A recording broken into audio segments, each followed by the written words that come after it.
बात करते हैं नाज़रीन, एमक्यूएम पाकिस्तान एक बार फिर अंदरूनी इख्तलाफात का शिकार है और अंदरूनी इख्तलाफात की खबरों की वजह से सियासी बहस का मरकज बनी हुई है। ये पहली मर्तबा नहीं कि पार्टी के अंदर इख्तलाफात की खबरें सामने आ रही हों। एमक्यूएम में मौजूद फारूक सत्तार और मुस्तफा कमाल ये दोनों एक वक्त में पार्टी को खैरबाद कह गए थे। 2016 में मुस्तफा कमाल ने एमक्यूएम छोड़कर पाक सरजमीन पार्टी कायम की, जबकि 2018 में फारूक सत्तार और खालिद मकबूल सिद्दीकी के दरमियान इख्तलाफात ने पार्टी को मुख्तलिफ धड़ों में तकसीम कर दिया। लेकिन वक्त गुजरा, फिर 2023 आया और सारे धड़े एमक्यूएम के झंडे तले एक हो गए। 2023 में मुस्तफा कमाल और फारूक सत्तार और दीगर रहनुमा दोबारा एमक्यूएम पाकिस्तान में शामिल होते हैं और पार्टी ने इत्तेहाद का पैगाम दिया। तहम गुज़िश्ता कुछ अरसे से फिर ऐसी खबरें सामने आ रही हैं कि पार्टी के अंदर मुख्तलिफ ग्रुप सब मुतहरिक हैं। हालिया दिनों में खालिद मकबूल सिद्दीकी और मुस्तफा कमाल के बयानात ने भी सियासी हलकों में नई बहस छेड़ दी है। अगरचे पार्टी की जानिब से बाज़ाब्ता तौर पर किसी तकसीम की तस्दीक नहीं की गई, मगर आज हकीकत खुलकर सबके सामने आ चुकी है। डॉक्टर खालिद मकबूल सिद्दीकी और मुस्तफा कमाल ग्रुप खुलकर आमने सामने आ चुके हैं।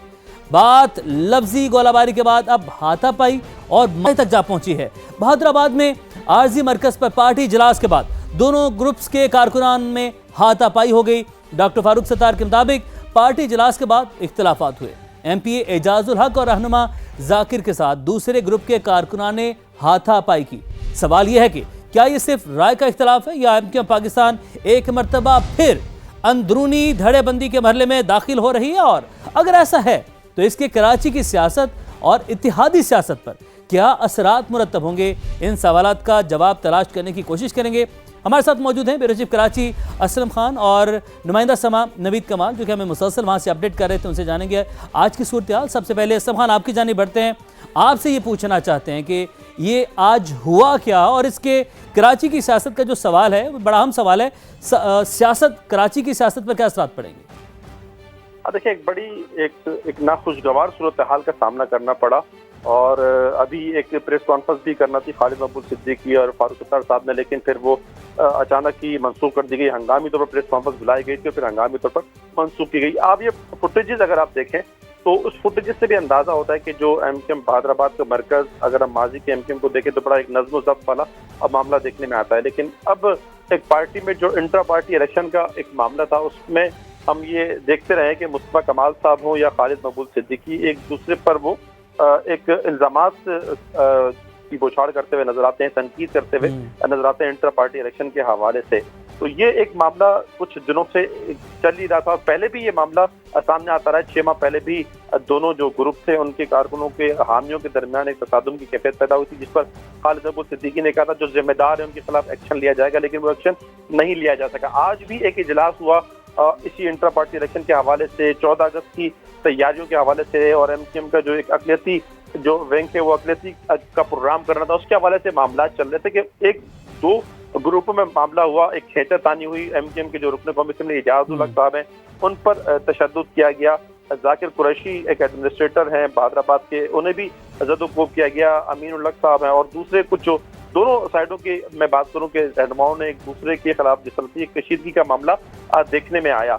और उसके बाद अगर हम बात करें कि जो ये एक खींचातानी वाला जो मामला था वो ज्यादा तसादुम की सूरत उस वक्त इख्तियार कर गया जब बाहर एक जो कारकुनान जमा थे वो बहुत बड़ी तादाद में जमा होना शुरू हुए। चूंकि ये इस तरह की इतला थी कि एक इजलास हो रहा है, उसके बाद फिर लोग जमा होना शुरू हुए, फिर एक हाथापाई की इतला मिली, तो फौरी तौर पर जो कारकुनान थे वो भी बड़ी तादाद में वहां पर जमा हुए। और फिर जाहिर है कि जब दो ग्रुप जमा हो फिर आपस में फिर एक जो तसादुम वाली कैफियत पहले भी है, तो फिर दोबारा एक मामला हुआ और दोनों ने एक दूसरे के खिलाफ नारेबाजी शुरू की। वी वांट जस्टिस, इस तरह के नारे भी वहाँ सुनने में आए और फिर एक तसादुम हुआ।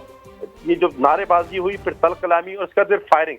जो फुटेजेस आप देख रहे हैं ये उस वक्त के एक मनाजिर है कि किस तरह की एक सूरत हाल वहाँ पर रही। ये देखें, खौफ व हरास हुआ, फायरिंग की आवाजें जो है वो भी सुनाई दी गई और काफी देर तक वहां पर हुई, एक दूसरे पर पथराव भी हुआ।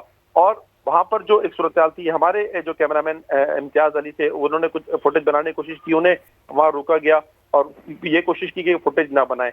जो एक आपस के जो मैं कहूँ कि जो पहले भी ये ठीक है, मामला असम हमारे चलते साथ रहे। रहेगा और क्योंकि रहनुमा सबीन गौरी भी हमारे साथ मौजूद हैं, उनसे जो है मालूमात हासिल करते हैं। सबीन गौरी, ये बताएगा कि ये मामला क्या पेश आया? एक ही जमात के दो ग्रुप्स आपस में आमने सामने इस हद तक आ गए कि बात हवाई फायरिंग तक चली गई है, और ये भी इत्तलात है कि आपके साथ भी कुछ इस तरह के मामला आज पेश आए हैं, आपके ऊपर भी तशद्दुद हुआ। तो सारा वाकया पेश क्या है, हमारे नाज़रीन को बताइएगा। बिस्मिल्लाहिर्रहमानिर्रहीम। एक्चुअली आज ये कोई शाम 7 साढ़े 7 बजे के करीब एक मीटिंग जारी थी अरकान पार्लियामेंट से, जो है वो चेयरमैन खालिद मकबूल सिद्दीकी भाई की।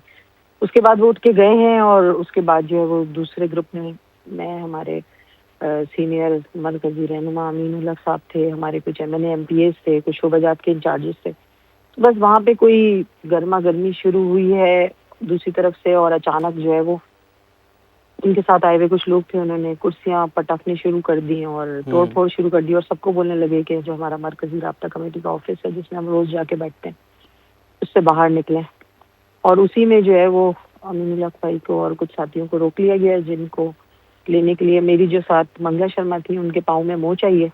एक साथी उनको लेके बाहर जा रहे थे, उन साथी को हाथ पकड़ के उनको बहुत मारा गया है। और फिर उसके बाद तो हम सबीन गौरी साहब ये जानना चाहते हैं कि देखें, ख्वातीन को भी इसका मतलब है कि वहां पर तशद्दुद का निशाना बनाया गया। आपने बताया कि उनके साथ कुछ लोग आए थे, बाहर से आए थे, तो क्या उनका मकसद एजेंडा ही ये था कि वो आए ही इस मकसद के लिए थे, या वो कारकुनान थे वहां पर आए और कोई ऐसा सूरत हाल ऐसी कोई बन गई कि फिर आपस में गुत्थम गुत्था हो गए?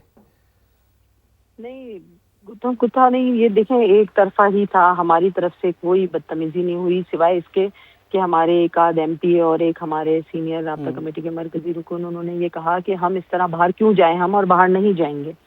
तो बस इसके ऊपर जो वहाँ से जो दूसरी तरफ के लोग थे, उन्होंने बहुत ज्यादा जो है वो बदतमीजी की, उनसे गिरेबान फाड़े, उनको चांटे मारे गए। हमारे एक MPA एजाज साहब है, उनको जो है मंगला शर्मा साहिबा को मैंने बताया कि हम बाहर निकल रहे थे, तो उनको जो लेके साथी बाहर जा रहे थे, रास्ता बना रहे थे, उनको भी मारा गया। और फिर उसके बाद बाहर हमारे आने के बाद भी जो है वो साथी भी हमारे जख्मी हैं बहुत ज्यादा, जो है वो 10-12 साथी हमारे जख्मी हैं, पथराव भी हुआ है, फायरिंग भी हुई है, साथी को गोली भी लगी है। तो इस तरीके से बहुत 2 घंटे तक ये रहा।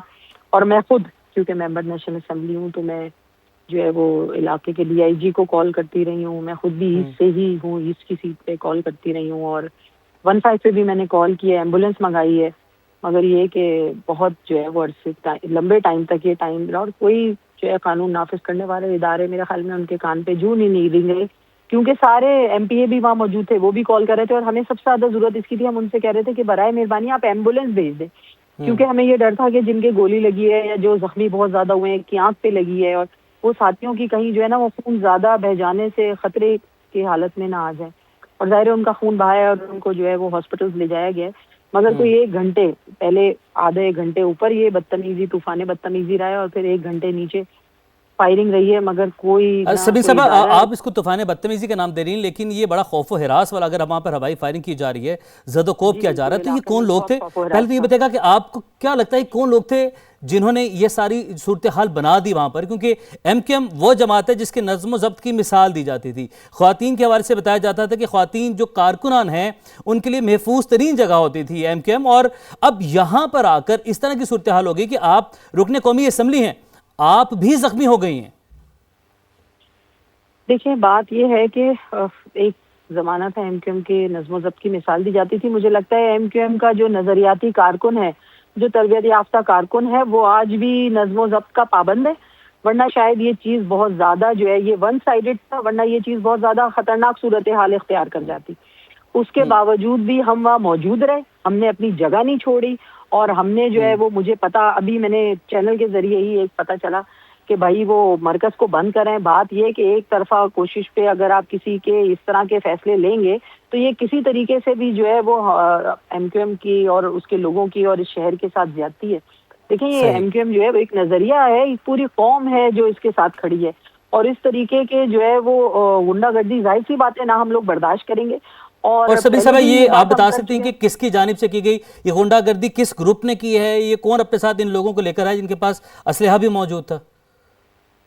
देखिए, ये जो पहले जो शुरू हुई तो ये तो हाथापाई और बदतमीजी से शुरू हुई थी, उसके बाद नीचे जो है वो असलिया बरदार कोई बाहर के लोग थे जिन्हें जाहिर सी बात है मैं तो रिकॉग्नाइज नहीं करती, मुझे भी 10-20 साल हो गए एमक्यूएम में, मगर ये कि बहुत ज्यादा जो है वो जाहिर है एक तरफ से ही ये सारा कुछ किया गया है और दूसरी तरफ से हमारे भी बहुत साथी जज्बाती हो रहे थे, मगर हमने उनको रोका है और हमने जबरदस्ती हमने कहा कि नहीं भाई पार्टी क़यादत का फैसला आने दें और इस तरह से आपस में उलझ के, क्योंकि दूसरी तरफ से तो प्रोवोक किया जा रहा था। आपकी साइड जिसका आप कह रही हैं कि उसमें कौन सी पार्टी क़यादत है जिसकी तरफ से आप वेट कर रहे थे कि वहां से कोई इंस्ट्रक्शन आएगी तो हम फिर कोई एक्शन लेंगे? देखें एमक्यूएम की एक ही पार्टी क़यादत है, एक ही झंडा है, एक ही नाम है, एक ही निशान है, एक ही चेयरमैन है डॉक्टर खालिद मकबूल सिद्दीकी भाई, ठीक, डॉक्टर फारूक सत्तार भाई हैं, अमीनुल हक साहब, मैंने आपको खुद बताया अमीनुल हक भाई मेरे साथ मौजूद थे, हम दोनों वहाँ पे मौजूद थे और जो है वो हमने पूरी कोशिश की, बहुत बड़ी तादाद में हमारे एमएनए एमपीएस भी थे और बहुत बड़ी तादाद में हमारे शोबाजात के जिम्मेदार भी थे, क्योंकि पार्टी का जो है वो इजलास हुआ था उससे थोड़ी देर पहले ही और वो तकरीबन खत्म हुआ था, पूरी मीटिंग खत्म भी नहीं हुई थी, ड्राइंग रूम में भी मीटिंग जारी थी।